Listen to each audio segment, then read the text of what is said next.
राधे राधे दोस्तों। आपके अपने चैनल प्रभु कृपा में आपका बहुत बहुत स्वागत है। कान्हा जी की कृपा सदैव आप और आपके समस्त परिवार पर बनी रहे। दोस्तों, आज के वीडियो में आप जानेंगे कि साल 2024 में धनतेरस कब मनाएंगे। प्रत्येक वर्ष कार्तिक मास के कृष्ण पक्ष की त्रयोदशी तिथि को धनतेरस का पावन पर्व मनाया जाता है। देवताओं के वैद्य धन्वंतरी सागर मंथन में प्रकट हुए थे, इसलिए धनतेरस को धन्वंतरी जयंती भी कहते हैं। इस दिन प्रदोष का व्रत भी रखा जाता है, जिसमें कि शाम को भगवान शिव की पूजा आराधना की जाती है और दीपावली का पंच पर्व धनतेरस से ही प्रारंभ होता है।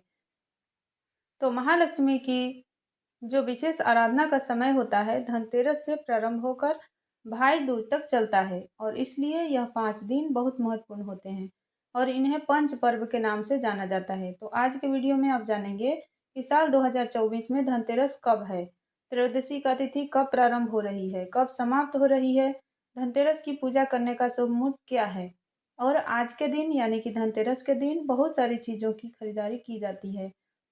तो खरीदारी करने का शुभ मुहूर्त क्या होता है और धनतेरस के दिन आपको कौन सी चीज़ खरीदनी चाहिए, कौन सी चीज़ नहीं खरीदनी चाहिए, ये सारी जानकारी आपको आज के वीडियो में मिलने वाली है। तो बहुत महत्वपूर्ण है आज का वीडियो, पूरा ज़रूर देख लीजिए। अच्छी लगे वीडियो तो लाइक भी ज़रूर कीजिए, क्योंकि आपके लाइक्स आपके कमेंट्स मेरे लिए बहुत महत्वपूर्ण होते हैं। यही एकमात्र जरिया है जिनसे मुझे पता चलता है कि आपको यह वीडियो अच्छी लगती है और आपके लिए यह वीडियो उपयोगी है। तो अगर वीडियो अच्छी लगे तो लाइक तो जरूर ही किया कीजिए। बात करें धनतेरस के महत्व के बारे में तो देखिए, धनतेरस के दिन माता लक्ष्मी की पूजा की जाती है, कुबेर जी की पूजा की जाती है, भगवान धन्वंतरी की पूजा की जाती है और प्रथम पूज्य गणपति की पूजा तो सबसे पहले की जाती है।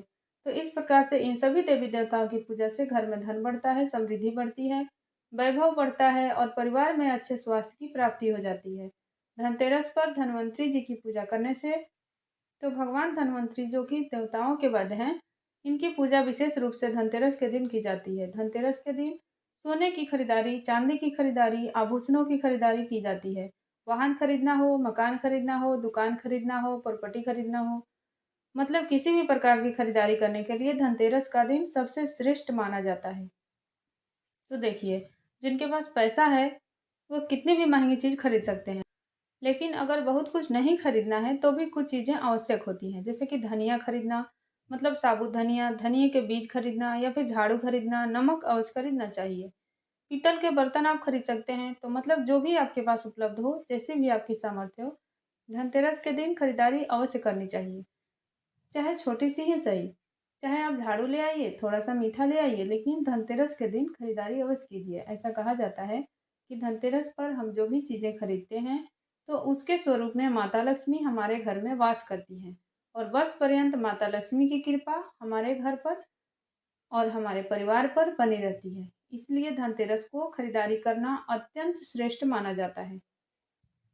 और अब जानते हैं कि त्रयोदशी तिथि कब प्रारंभ हो रही है, कब समाप्त हो रही है और धनतेरस कब मनाएंगे। देखिए, कार्तिक मास के कृष्ण पक्ष की त्रयोदशी तिथि प्रारंभ हो रही है 29 अक्टूबर को सुबह 10:31 पर और समाप्त होगी 30 अक्टूबर को दोपहर में 1:15 पर।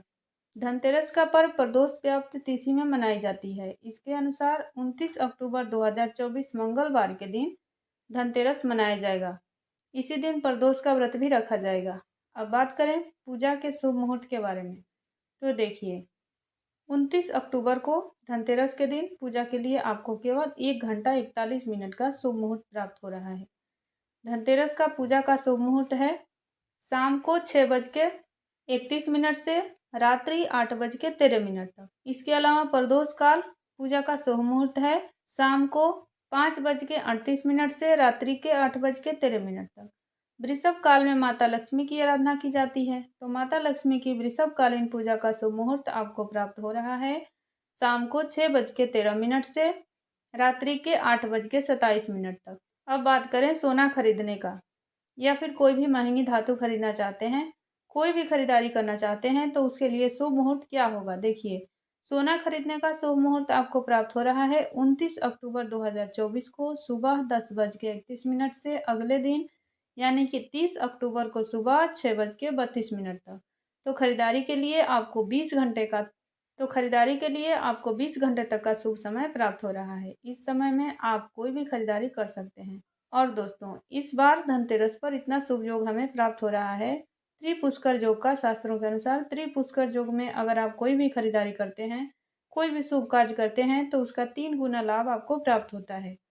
और यह शुभ मुहूर्त आपको प्राप्त हो रहा है 29 अक्टूबर को सुबह 6:31 से सुबह 10:31 तक। धनतेरस के दिन ब्रह्म मुहूर्त में स्नान करना चाहिए। तो ब्रह्म मुहूर्त का समय 29 अक्टूबर को आपको प्राप्त होगा सुबह 4:50 से सुबह 5:40 तक।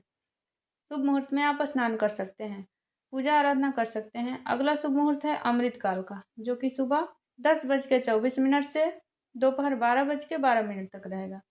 इस समय में अगर आप कोई भी खरीदारी करते हैं, पूजा पाठ करते हैं, दान धर्म करते हैं, तो उसका लाभ आपको कई जन्मों तक प्राप्त होता है।